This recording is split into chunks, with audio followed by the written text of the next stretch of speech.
E como a gente se conheceu, então, Cecília, vai ser? Não, e que é verdade. Como é que a gente foi chegando aos que ficam? Não é isso também? Vocês não publicaram os que ficam? Que a ideia é essa da conversa.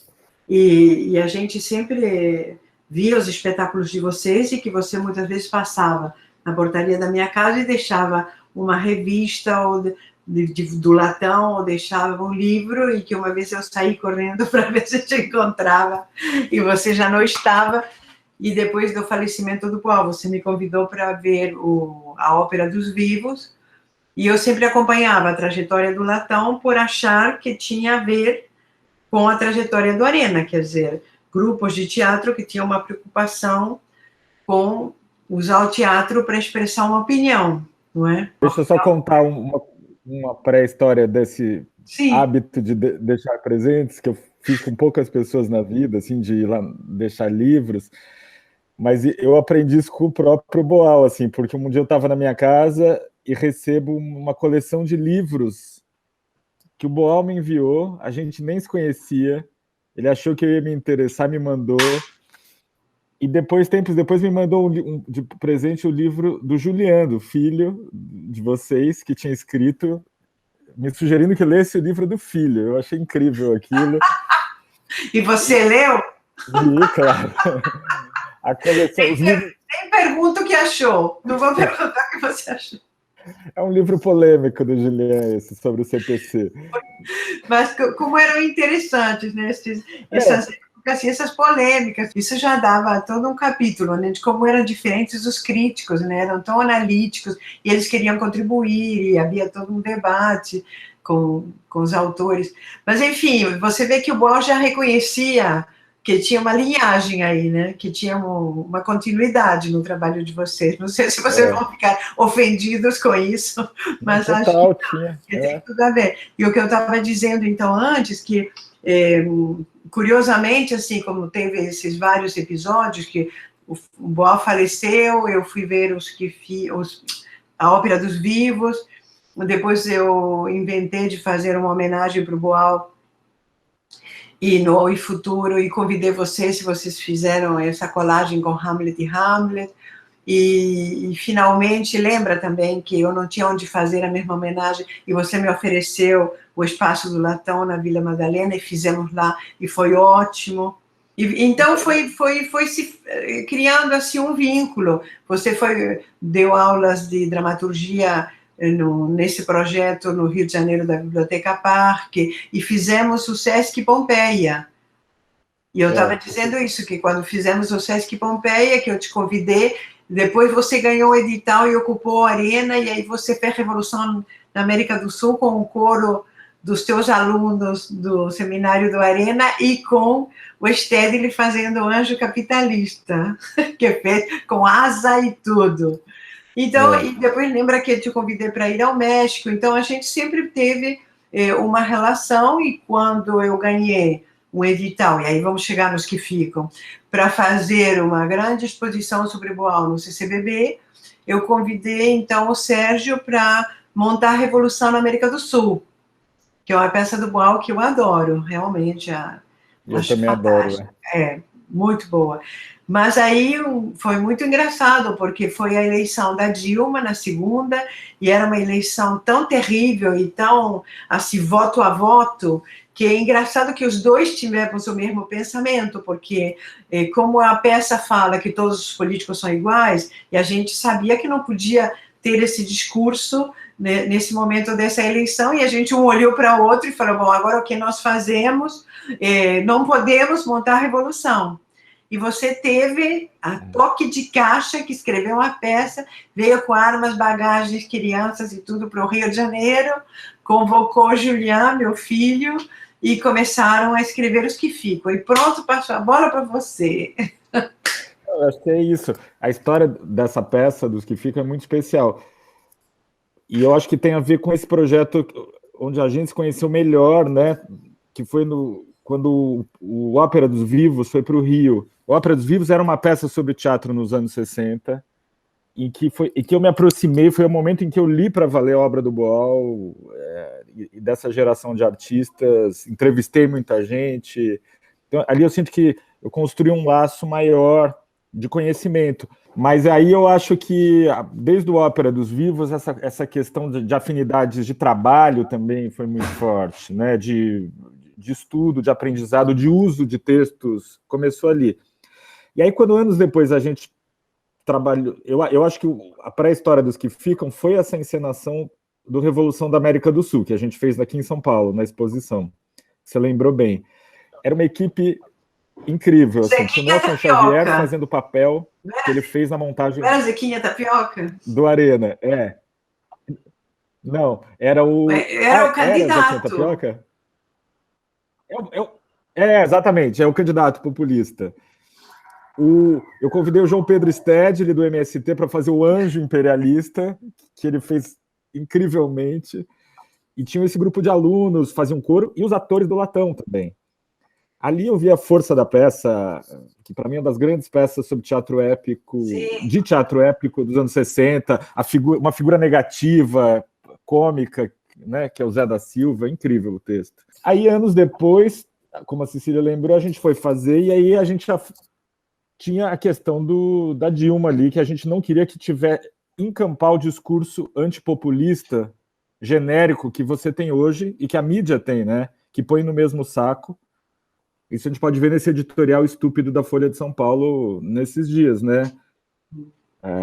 Que numa espécie de selo do populismo, eles igualam várias coisas que são muito diferentes. Então, aí a gente fez essa loucura que foi pegar e produzir uma peça em 3 semanas, escrevendo o texto da peça. E reproduzir. E aí ficou uma peça sobre o Revolução na América do Sul. A parábola dela é um grupo de teatro está ensaiando a Revolução da América do Sul nos anos 70, ou seja, 10 anos depois, mais de 10 anos depois. E está justamente criticando alguns pontos do texto original e pedindo ajuda ao Boal, que está no exílio, para que ele reescreva algumas cenas, para atualizar. E o diretor fica mandando cartas para o Boal, no exílio, pedindo assim, Augusto, me ajuda a mexer na peça, porque eu acho que ela precisa de algumas novidades e tal. E, enquanto isso, o grupo de teatro explode. Eu acho que também a peça era um pouco sobre a dificuldade que é fazer teatro crítico hoje, né? A pressão do dinheiro, ou da falta de dinheiro, o confinamento em ambientes, né? A perda do contato com o movimento popular. No caso do Latão, a gente sempre procurou ter, mas isso é muito pressionado pelo dinheiro, né? Enfim, então a peça acabou ficando uma espécie de panorama, e a Cecília e o Julian trabalharam de atores, lendo as cartas do Augusto, que foram cartas reais, né? Que a gente colou de trechos da correspondência com Carlos Porto e trechos do próprio Hamlet, o filho do padeiro. Mas lembra, Sérgio, eu tinha também, acho que, cartas para Fernando Peixoto. Na verdade, na dramaturgia eu acabei não usando, mas a personagem do diretor chamava Fernando, então era nitidamente uma inspiração no Fernando Peixoto. Para a gente foi uma experiência incrível, o que está registrada no livro, né, da editora Temporal, está aqui, ó, nos que ficam. Eu acho que o texto que o Julian escreveu aqui, o Julian faz um comentário sobre os ensaios, o Julian Boal, e é muito bonito. Ele flagra a emoção que a gente tinha ao estar ensaiando loucamente todos os dias, com dificuldades técnicas, construindo um teatro numa sala de exposições, brigando, né? Tipo, emocionados, como o teatro às vezes é, né? Mas eu acho que ele foi uma sequência de parcerias que eu tive com a Cecília, né? Cecília com o Instituto Boal também, acompanhando os périplos do arquivo, né? Esse conjunto incrível de materiais que tem no arquivo, que a Cecília cuida. Realmente, você foi a primeira pessoa que realmente se interessou por essa documentação. Me lembro que a gente ia juntos na UFJ, onde os documentos ficaram um tempo na Faculdade de Letras, e eu via você fotografando, assim, eu até me admirava, porque eu não tenho... agora já tenho um pouco de tanto fuçar em documentos velhos, mas eu não tenho o menor espírito de pesquisadora, né? porque não sou muito paciente. Então, assim, e você fotografava e ficava tão encantado assim com as coisas que você ia encontrando. Uma das coisas que eu odeio, mas que é difícil não ter, porque a gente é humano, é ressentimento. Mas, gente, quando eu penso assim, a pouca importância que o Brasil dá para o Boal, realmente me dá vontade de sair gritando, sabia? Então, eu aproveito sempre qualquer oportunidade para te agradecer, porque você foi das poucas pessoas que se interessou assim pela documentação do Boal, que imagina, eu acho que o Boal para o teatro brasileiro é fundamental, sinceramente, não é porque eu tenha sido casada com ela há 43 anos, mas acho que as pessoas que não são brasileiras se dão conta, assim, de fora, se dão conta disso, e aqui, no Brasil, não se dá, enfim, na verdade, não se dá grande importância para nada. Eu vejo, por exemplo, como é tratado o Guimarães Rosa, que é um gênio, né? Você pergunta para a pessoa se conhece Guimarães Rosa. Eu, que não sou brasileira, eu li todo o Guimarães Rosa, e a maioria dos brasileiros não sabe nem quem é. Eu fico assim espantada, mas enfim. Na verdade, o Boal relativamente é muito praticado, mesmo no Brasil, né, em função da história do teatro do oprimido ser tão ativa e forte, né? Acho que isso você teve muitos grupos. Mas no meio universitário e no sentido de uma compreensão total, né, o Boal como um artista que foi dramaturgo, que foi do Teatro de Arena, que produziu dos anos 50 até o fim da vida uma obra muito variada que abarca estética, política, técnica de atuação, esse conjunto que é um pouco ignorado no Brasil, né? Então, é um autor estudado muito setorizadamente e prioritariamente do lado só do teatro do oprimido, do ponto de vista técnico. Então, eu acho que esse trabalho recente que a Cecília fez com o Instituto e que algumas pessoas, não sou só eu, aí acho que pelo Brasil tem algumas pessoas que estão repondo na universidade o debate sobre o Boal, tem a ver com ver uma obra tão grande total. E aí eu acho que isso é um problema, mas sobre tudo que é de teatro no Brasil. Quer dizer, se você for olhar as pesquisas em artes cênicas hoje, no Brasil todo, a maioria trata de assuntos estéticos internacionais, contemporâneos, a partir de referências de autores contemporâneos dos anos 90 para cá.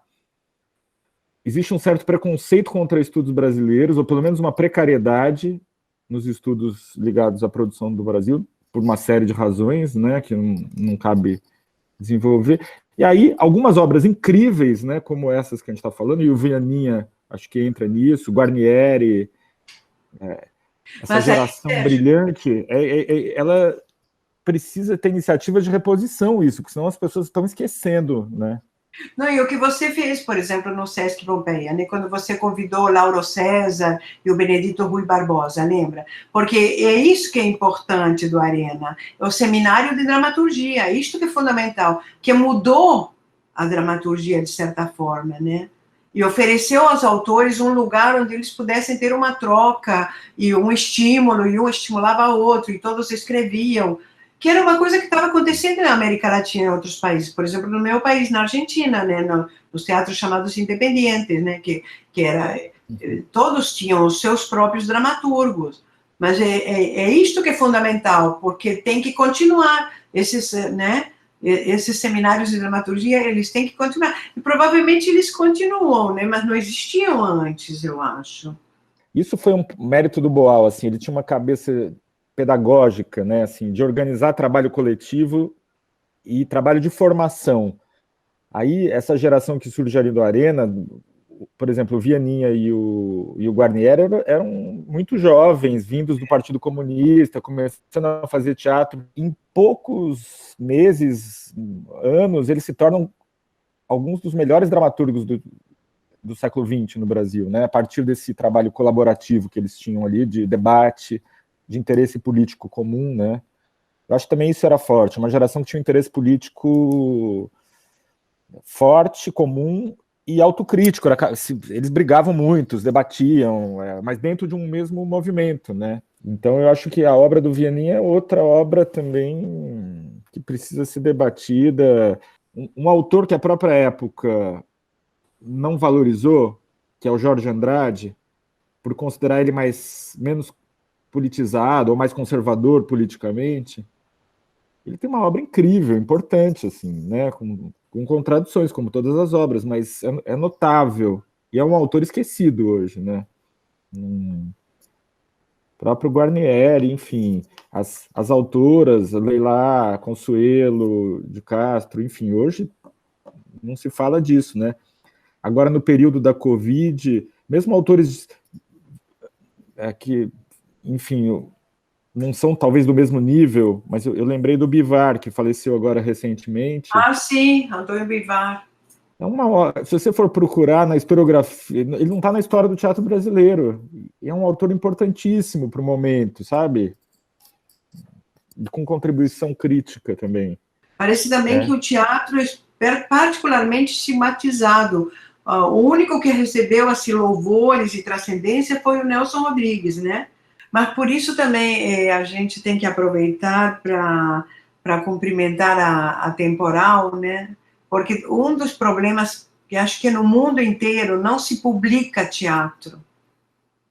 Então, você não encontra as peças de teatro. Você tem realmente que ser um pesquisador para ir atrás e saber onde estão. E agora também, por exemplo, eu estava atrás de um haitiano, que não sei se você conhece, Maurice Leroy. Nossa, o périplo que eu tive que fazer, porque eu estava interessada numa peça dele, que está escrita em francês, de Haiti, em creole. Aí me chega a peça em creole, eu não entendo nada, sabe assim? Não dá para entender uma palavra. E é um autor que merecia também uma publicação, né? Você vê que no Brasil falta muita pesquisa, né? Por exemplo, um episódio muito importante do teatro brasileiro, que é a experiência do teatro experimental do negro, Sim. do Abdias do Nascimento. O Boal escreveu várias, eu não tenho certeza, mas 2 eu tenho certeza. Não, escreveu mais, Sérgio. Escreveu umas 4, 5. Isso a gente tem. E também tem a viúva do Abdias também, que é uma alucinada e guardou tudo, e ela tem tudo. Mas é assim, a família. Boal escreveu várias peças, acho que você, Sérgio, congelou. Mas o Boal tinha, assim, 20 anos. Em geral, são peças bem ruins. E eles montavam. Mas eu li uma dessas eu tenho, que estava aqui no arquivo, não sei se você tem. Depois a Filha Moça. Que foi proibida por uma questão de bons costumes, porque a menina queria trabalhar, sei lá o que era. Uma loucura. O Sesc fez um seminário sobre essa peça. Foi censura moral e racial essa peça, né? Claro. Você vê que esse trânsito, né? Assim, o Boal colaborando ali com o Abdias, depois ele vai para os Estados Unidos levando carta para o Langston Hughes. Claro, Abdias apresentou Boal para o grupo de teatro negro de lá, e Boal escreveu para eles. Tem peças em inglês. Eu acho que às vezes dá a sensação de que a gente... Por isso que na universidade ou no teatro, por um momento, eu tentei sempre dialogar, e eu acho que os que ficam é uma conversa com o passado, com o presente, com o futuro. É uma peça de trânsitos, né, históricos. Ela tem vários níveis históricos. Tem também o nível da vida dos atores. Ela abre com depoimentos, com falas da Helena, do Bandeira, da Érica, sobre os pais, a relação dos pais com a ditadura e com a cultura do passado. Mas eu sinto que é importante fazer essas conexões históricas, né? Porque senão as pessoas vivem só o imediato, e um imediato que é pautado pela indústria internacional do imaginário que vem, né? Eu acho que essa coisa de... As pessoas estudam o que elas conhecem, né? Elas se interessam pelo que elas conhecem. E elas são bombardeadas pela internet, pelas teorias da moda internacionais, né? Então, parece que as coisas ocorrem dentro de coisas que tendem a uma homogeneização, sabe? Eu gosto de estudar coisas de outros tempos, porque você vê que dá para ser menos homogêneo, né? Dá para ser mais... trabalhar com diferença real nas coisas, né? Os interesses renascem também, né? Acho que uma geração que... a Cecília tem visto isso, grupos jovens, grupos de bairros periféricos, do interior do Brasil, de repente pegam um texto desses, refazem, reinventam. As pessoas vão atrás, né? Um fenômeno assim, atual brasileiro, se escreve muito teatro. As pessoas escrevem muito, tem muitos dramaturgos. Jovens, gente, mulheres, e escrevem muito teatro. Eu acho que isso que é bonito dessa geração do Arena. Eles criaram vida prática. Acho que o Latão teve chance de fazer isso em muitos momentos, sabe? Você criar trabalho coletivo mesmo. E aí você produz obras diferentes, né? Eu acho que essas que ficam é quase um roteiro coletivo que eu escrevi a partir das experiências de todo mundo ali, né? Que eu registrei um pouco. E tem esse nome mesmo, né? Coletivo teatral. Isso se usa muito fora dos países latino-americanos, né? Coletivo teatral. Eu acho que a graça do teatro para mim sempre foi, além de te obrigar a sair de si, de ser coletivo, foi também obrigar a ter trabalho manual junto com trabalho intelectual. Você só faz teatro quando você um dia entende que é também uma tarefa manual, da mão, do corpo. Isso é muito concreto na experiência teatral, né? Não adianta você ter aqui se isso não se realiza materialmente. Então, eu acho que o teatro também dá lições de materialismo vivo, né? Mas vocês estão publicando 3 obras de vocês, né? Os que ficam e que mais, Sérgio? Eu já tenho, né? Essa coleção da Temporal foi o Lugar Nenhum e o Pão e a Pedra. Eu acho, e as edições ficaram muito bonitas. E eu acho que é importante, porque essas coisas, quando você menos espera, anos depois, alguém lê o texto e pede para montar, né? Ou conversa. É um lado do teatro que é isso, precisa ter cuidado com a edição mesmo, porque a memória, né? É uma das memórias do teatro importantes, né?